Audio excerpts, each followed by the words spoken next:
Olá, irmãos. Estamos aqui para continuar aí a nossa série de lições da classe Gênesis. Estamos estudando o assunto cosmovisão, já estamos aí nos aproximando do final do nosso ciclo de lições.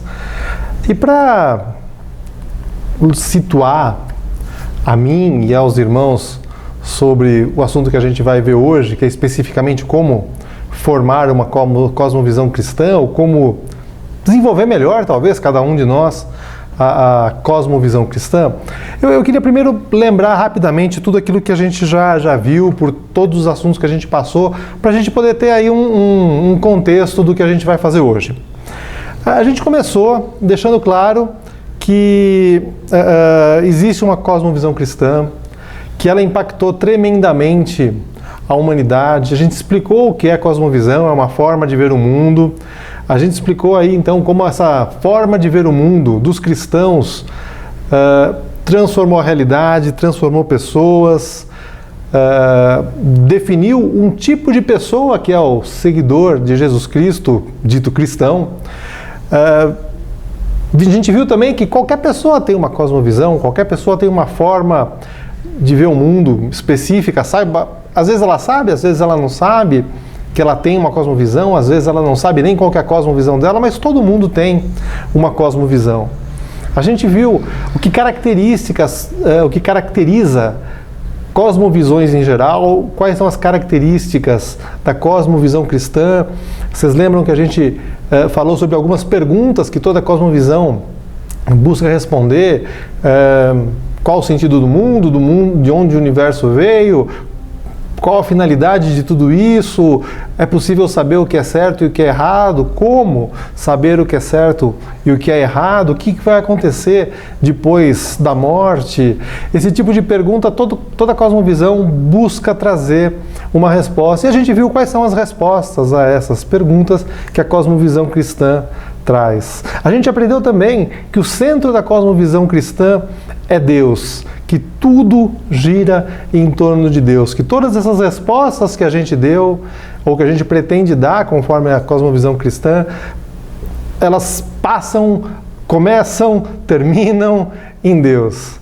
A gente aprendeu também que existe algo que é muito característico de cosmovisões, e da cosmovisão cristã talvez mais ainda, que é uma metanarrativa, é uma forma de explicar, vamos chamar assim, a história do universo, tá?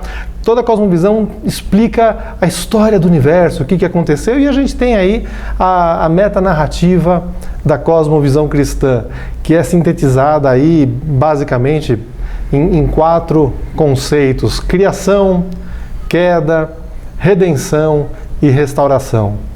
A gente entendeu como isso funciona e como isso funciona especificamente aos olhos do pensamento cristão. A gente viu como o cristianismo superou historicamente, talvez aí a forma de pensar mais sofisticada que o ser humano já tenha desenvolvido, a filosofia grega, que é a referência para a filosofia até hoje. Todos os mesmos padrões contemporâneos de filosofia acabam se reportando às categorias e à filosofia grega.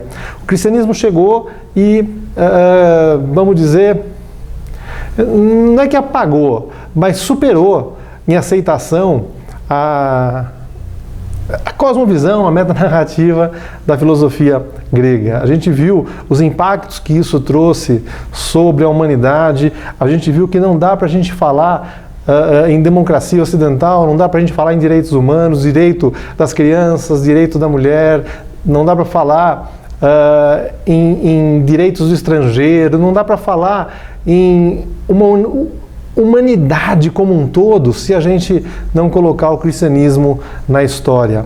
E a gente viu na última aula que a cosmovisão cristã, que foi predominante aí até algum tempo, tem sido corroída nas últimas décadas, nos últimos pouco mais aí de 100 anos, por pensamentos, por forças, por ideias que hoje ainda estão aqui presentes ao nosso redor.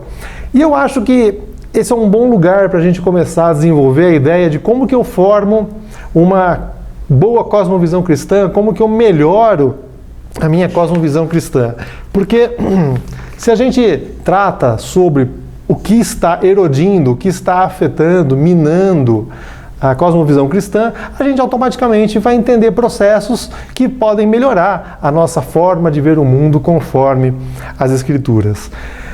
E a gente daí vai reverter cada uma dessas, ou buscar reverter cada uma dessas 4 forças, ideias, aí como a gente queira chamar, que tem afetado a forma de ver o mundo que o cristianismo consolidou ao longo dos séculos. A gente aprendeu semana passada quais são aí, isso é lógico, é uma generalização, isso é uma categorização didática das coisas, mas a gente aprendeu que 4 grandes forças têm erodido, têm atacado o cristianismo. A primeira delas era o naturalismo.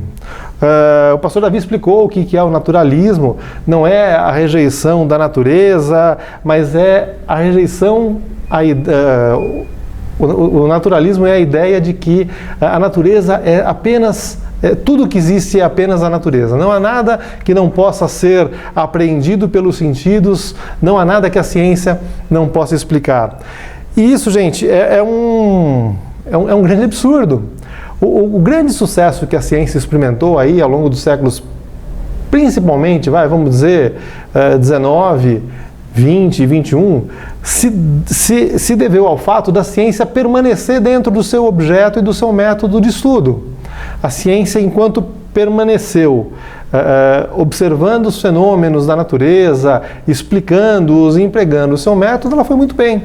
O problema é quando alguns cientistas, poucos, mas alguns e influentes cientistas, quiseram transformar a ciência em mais do que ela é. Quiseram que a ciência tratasse de metafísica, de coisas transcendentes que não fazem parte do objeto da ciência. A ciência passou aí, alguns chamam de cientismo, por exemplo, passou a ser quase como que uma religião para algumas pessoas. E não era esse o propósito da ciência. O Einstein, por exemplo, ele tem uma frase muito interessante. Ele fala que a ciência sem religião, ela é manca. Ele fala também que a religião sem a ciência é cega. Mas vejam que um cientista, vamos combinar, bastante conceituado, bastante importante, bastante influente como Einstein, que não era cristão, entendia assim que a ciência precisava da religião. A natureza não é tudo o que existe. Existem coisas que transcendem a natureza, que estão além dela. Ninguém consegue explicar, por exemplo, na natureza, por que o mundo é tão previsível, porque existem porque as condições permanecem sempre. Ninguém consegue explicar também na natureza como que nós a compreendemos, como que é possível que o próprio universo seja compreensível. Isso não é objeto da ciência. Então, a primeira coisa que a gente tem que fazer nesse desenvolvimento de uma melhor cosmovisão cristã é atentar para o primeiro dos 4 pontos da nossa metanarrativa, a criação, e entender que nós estamos num mundo criado por Deus, nós estamos num mundo que teve um começo, que é ordenado por Deus. Às vezes coisas terríveis acontecem, mas elas fazem parte aí desse desenvolvimento que existe. Não tem como a gente querer ter alguma cosmovisão cristã, melhorar nossa cosmovisão cristã, se a gente ceder a essa ideia de que a natureza é tudo o que existe. Ela é parte do todo, mas é uma parte criada por Deus. A gente não vai entrar aqui na questão da ciência, o que é ciência, como que a ciência explica isso. A gente está falando de cosmovisão. A Bíblia não é um livro de ciência, ainda que ela esteja sempre correta, inclusive naquilo que toca a ciência. Mas a forma que ela trata os seus relatos sobre fatos da natureza não é científica, ela não é esse o propósito dela. Vocês lembram que a segunda grande força que tem aí atacado o cristianismo, a forma cristã de ver o mundo, a mente cristã, é o relativismo. O pastor Davi também explicou o que é o relativismo, é aquela certeza aí de que todo mundo tem a sua opinião. Ninguém tem o direito de invocar, olha, eu sei o que está certo, cada um tem a sua opinião e todo mundo deve respeitar a opinião dos outros. A não ser que a opinião dos outros, lógico, seja de que ele está absolutamente certo. Isso é inadmissível para a mentalidade de hoje em dia. Enfim, o sofista Protágoras disse lá antes de Cristo que o homem é a medida de todas as coisas, que cada pessoa define a sua própria verdade. Gente, isso não pode ser aceito. A gente não pode desenvolver a nossa cosmovisão cristã aceitando esse tipo de ideia, aceitando esse tipo de pensamento.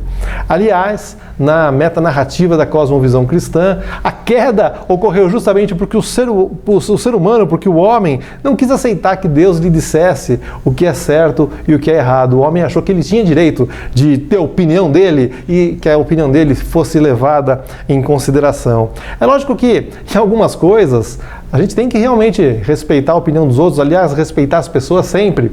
Mas em algumas situações, algum tipo de questão, não adianta. Para o mundo funcionar, algumas coisas têm que ser absolutas. Não tem como todo mundo ter razão sobre alguns tipos de questão. Afinal de contas, se eu olho para alguém e acho que, olha, essa pessoa é feia, ela não deveria existir, eu vou ter direito agora de tomar alguma providência sobre isso porque é o que eu acho que está certo? Lógico que não, lógico que não.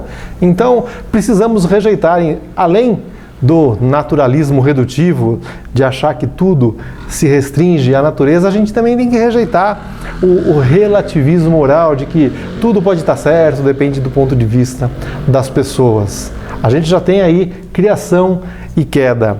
Outra força que tem aí erodido, que tem atacado a cosmovisão cristã, é o individualismo. O individualismo também foi explicado já na aula passada, mas é a ideia de que cada um faz aquilo que é bom para ele, aquilo que lhe aprouver, cada um decide como lhe parecer melhor. É uma consequência, inclusive, do relativismo. Não apenas todas as opiniões são possíveis, como aqui vale a minha. Esse é o individualismo. O individualismo se coloca sobre o fundamento do relativismo. Os outros são importantes na medida que eles me completam, que eles me satisfazem pelo tempo que me satisfizerem. Não há importância em nada que não seja meu. Eu cuido do que é meu. Isso não pode. A pessoa que quer desenvolver sua cosmovisão cristã não pode pensar dessa forma. Quem quer aprimorar sua cosmovisão cristã tem que lembrar que houve uma pessoa que veio ao mundo abrindo mão do seu status, dos seus direitos, da sua posição divina e se colocou entre nós.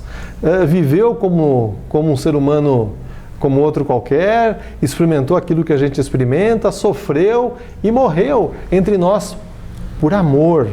Por amor. O individualismo tem que ser superado pelo amor cristão, pela capacidade de olhar para o outro e querer fazer o bem para o outro, entender que o outro é o seu próximo e que, se for o caso, eu vou abrir mão das minhas prerrogativas em benefício dos outros. Isso é escândalo para o pensamento contemporâneo, como, aliás, foi escândalo em grande parte da história. O individualismo tem que ser superado, assim como a redenção em Jesus Cristo superou a queda.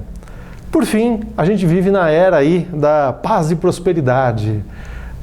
Eu não consigo deixar de ouvir isso e lembrar do Star Trek, Jornada nas Estrelas, né? Vida longa e próspera, do cumprimento vulcano. Mas isso não vem ao caso. A questão é que a gente aprendeu que o hedonismo era aí a quarta força atacando o cristianismo, e não é possível a gente ter uma cosmovisão cristã e permitir que o hedonismo penetre em nossos corações, na nossa mente. O hedonismo, aquela busca por paz, prosperidade, por sensações boas, meu bem-estar pessoal, às vezes as coisas não são assim. Às vezes as coisas não vão ser dessa forma e para a gente viver em conformidade com aquilo que a gente sabe que é correto, com aquilo que Deus quer para a gente vai ter que abrir mão dessas coisas, sabendo que no final de tudo, no último momento da metanarrativa cristã, no momento da restauração de todas as coisas, aí sim, não vai ter mais doença, não vai ter mais lágrima, não vai ter mais choro, todas as coisas vão ser feitas novas. Com essas 4 formas de pensar, com essa reação, com essa contra-ataque, por que não dizer, contra as forças aí que têm atacado a cosmovisão cristã, a gente consegue começar a construir aí uma forma de pensar que seja compatível com o cristianismo. Uma outra coisa que a gente não pode deixar de lado, gente, nós somos um povo muito especial porque o cristão recebeu de Deus vou ter que usar a palavra técnica aí, né? Recebeu uma revelação especial de Deus que está na Escritura. Então o cristão tem que conhecer as Escrituras. Como que a gente vai querer ter uma cosmovisão cristã saudável, sadia, forte, capaz de enfrentar aí o mundo que nos cerca, se a gente não for beber da fonte mais importante que a gente tem, que é o conhecimento revelado pelo próprio Deus? Tudo aquilo que está nas Escrituras vai nos transformar, vai nos informar, vai nos ensinar, nos capacitar para a gente viver de uma forma diferente. E isso, gente, não tem como ser feito sem muita disciplina. É leitura da Bíblia, reflexão, mais reflexão, conversa, discussão sobre isso, estudo, gente. Isso dá trabalho. Mas a gente não vai ter uma cosmovisão cristã capaz de superar aí os ventos da modernidade se a gente não fizer isso. Que a gente volte, então, a ser conhecido como o povo do livro, aqueles que buscam solucionar as suas questões com os olhos sobre a Escritura. Uma outra coisa, e aqui a gente entra num terreno que às vezes é mal entendido. O cristão deve buscar conhecimento, sim. A cosmovisão cristã deve olhar ao redor do ambiente cristão e buscar aprender o conhecimento disponível a todo ser humano. Os pais da igreja já diziam que toda a verdade é a verdade de Deus. E é importante que a gente entenda isso e que a gente se esforce, sim, não apenas no conhecimento, em aprender a palavra de Deus, mas que a gente se esforce na área de cada um, que a gente seja dedicado, que a gente seja os melhores alunos, os melhores funcionários, os melhores... Não no sentido da vaidade, mas de buscar fazer da melhor forma possível aquilo que Deus colocou para as nossas vidas. Que a gente seja dedicado em tudo que faz, inclusive no perseguir o conhecimento em nossas áreas, que a gente não olhe o conhecimento com desdém. Aqui eu quero abrir um parênteses que é muito importante. Às vezes a gente ouve, as pessoas citam Paulo, quando ele fala que os gregos querem sabedoria ou conhecimento, os judeus querem milagres, e já vem alguém falar, olha, tá vendo? Não é para eu buscar o conhecimento porque Paulo falou que o verdadeiro conhecimento é de Deus, ok? Vamos entender aqui. Concordo com tudo que Paulo falou, só que quero entender o que está escrito ali. Quando Paulo se referia ao fato dos gregos quererem conhecimento, quererem sabedoria, o que a gente não sabe, porque a gente olha com a nossa cabeça, com a nossa visão, século XXI, e pensa que conhecimento para os gregos é aquilo que seria conhecimento hoje. A verdade é que na época dos gregos, e até um período relativamente recente da história, todo conhecimento tinha uma finalidade espiritual. Mesmo para os gregos, hoje se diz que, por exemplo, Platão era um homem de temperamento religioso, porque ele buscava redenção na filosofia, porque ele buscava redenção no conhecimento. Então, quando Paulo está falando que os gregos pediam sabedoria, conhecimento, e ele critica essa atitude, Paulo não está criticando o conhecimento no sentido de conteúdo, de conjunto de informações, de conjunto de coisas que são conhecidas. Paulo estava se referindo ao tipo de conhecimento que existia naquela época. A filosofia se destinava à redenção do ser humano. E a gente sabe que não há redenção possível ao ser humano na filosofia ou no conhecimento. A redenção está em Jesus Cristo. Então que a gente não use e não permita que usem essa passagem aí de Paulo para desqualificar o nosso esforço no estudo, o nosso esforço nas nossas atividades. Fecha parênteses aí sobre isso. E vamos lá. Terminando aqui, a mente dividida. A última coisa que a gente tem que combinar, a última ideia que a gente tem que aí acrescentar nesse quebra-cabeça, lembrando, né, que a gente já tem a reação às 4 forças que atacam o cristianismo, a gente já falou sobre a busca do conhecimento das Escrituras, a busca do conhecimento mesmo fora das Escrituras, e a gente não pode deixar de falar sobre o fim da mente dividida. A gente não pode ser aquela pessoa bipolar que é cristão no espaço-tempo igreja aos domingos e sei lá o que em todos os outros dias da semana, em todas as outras ocasiões. Nós precisamos ter uma vida que seja íntegra no sentido de completa, que não seja fraturada, que não seja cheia de rachaduras. Nós somos a mesma pessoa em todas as circunstâncias e precisamos ser cristãos em todas as circunstâncias. Eu gosto muito de um autor que fala que se a gente não adora a Deus no nosso lazer de sábado à noite, a gente não adianta querer adorar a Deus no nosso culto de domingo de manhã. Isso não funciona. A gente tem que ser íntegro, tem que ser pleno, cristãos completos e não cristão agente secreto que ninguém sabe que a gente é quando a gente está fora da igreja. E que a gente tenha em todos essas peças aí do quebra-cabeça a ajuda daquele que Deus prometeu e enviou para viver em nós, para habitar em nós e nos transformar, nos ensinar a todo tempo, que é o Santo Espírito de Deus. A gente não pode, essa tarefa está fora do nosso alcance humano. A gente sabe sim que tem muito que muito daquilo que a gente falou tem a ver com esforço, tem a ver com estudo, tem a ver com suor, mas muita coisa de tudo isso é absolutamente espiritual e está fora do nosso alcance. A gente pode orar e pedir a Deus que Ele nos capacite por meio do seu Santo Espírito, mas não tem nada que a gente possa fazer em relação a isso, além de orar, exercitar as nossas disciplinas espirituais. Por fim, só vai faltar uma coisa, que a gente viu hoje então como desenvolver, como melhorar, como aprimorar a nossa cosmovisão cristã. E semana que vem a gente termina aí essa série de ensinos, entendendo como a gente pode fazer diferença no mundo com a nossa cosmovisão cristã. Até mais, gente!